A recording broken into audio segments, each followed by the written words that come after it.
রাতের আধারে দেশ জুড়ে আগুনে জ্বলছে যানবাহন। ময়মনসিংহের ফুলবাড়িয়ায় আলম এশিয়া পরিবহনের একটি বাসে দুর্বৃত্তরা আগুন দিলে দগ্ধ হয়ে মারা যান ঘুমন্ত চালক জুলহাস মিয়া। একই রাতে রাজধানীতেও আগুনের দাউ দাউ করে জ্বলেছে 3টি বাস ও একটি প্রাইভেট কার।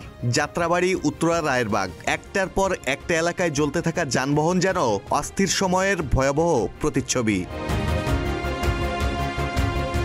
13 নভেম্বর আওয়ামী লীগের ঢাকা লকডাউন কর্মসূচিকে ঘিরে দেশজুড়ে তৈরি হয়েছে উদ্বেগ, উৎকণ্ঠা আর নিরাপত্তা শঙ্কা।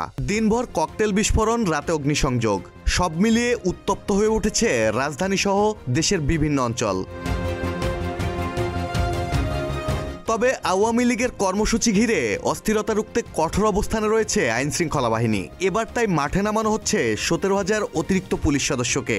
আর সোমবার রাতেই দায়িত্বরত পুলিশ সদস্যদের মোবাইল ফোন ব্যবহারে নিষেধাজ্ঞা জারি করেছেন DMP commissioner Sheikh Sajjad Ali.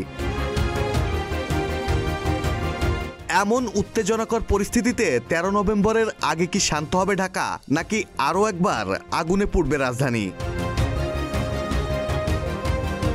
Desk report, প্রতিদিনের বাংলাদেশ।